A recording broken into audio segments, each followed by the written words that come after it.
మా ఇంటి ఆడది వస్తుంది.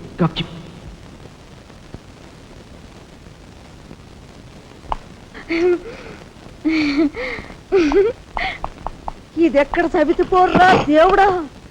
శీలవతి అంట, శీలవతి, సింగినాథం జీలకర్రాను. నా మొగుడు ఫోటో చూసే ఇది ఒళ్ళు తెలియకుండా ఇట్ట గెంతుతా ఉంది. ఆయనే బతుకుంటే ఈ చిత్రాంగ నా మొగుడిని ఎప్పుడో లేపుకెళ్ళిపోయేది. కుమారి కన్యాకుమారి అంట, కన్యాకుమారి. రోగం వదిలిపోయింది.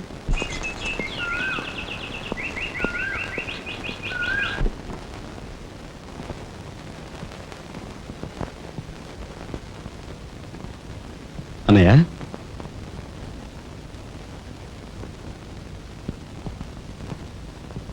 వదినా, ఏం జరిగింది? మాట్లాడరే.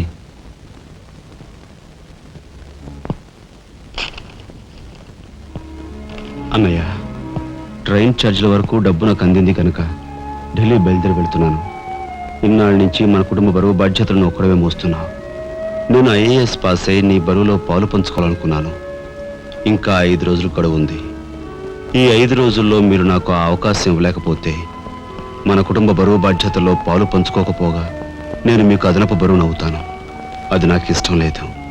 ఆ పరిస్థితే ఎదురైతే నా బరువుని ఈ లోకం నుంచి శాశ్వతంగా ఇస్తా వైసే. ఎలాగైనా సరే పెద్ద మనసు చేసుకుని ఆపదను మీరే గట్టెక్కించాలి. మీ మేలు ఈ జన్మలో మర్చిపోలేదు. అది సరేనయ్యా.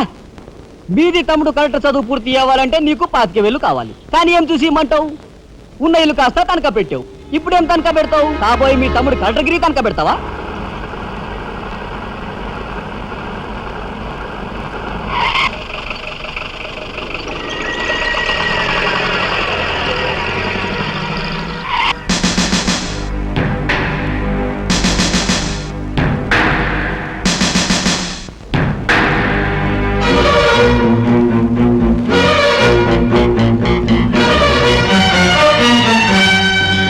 జీపెక్కు.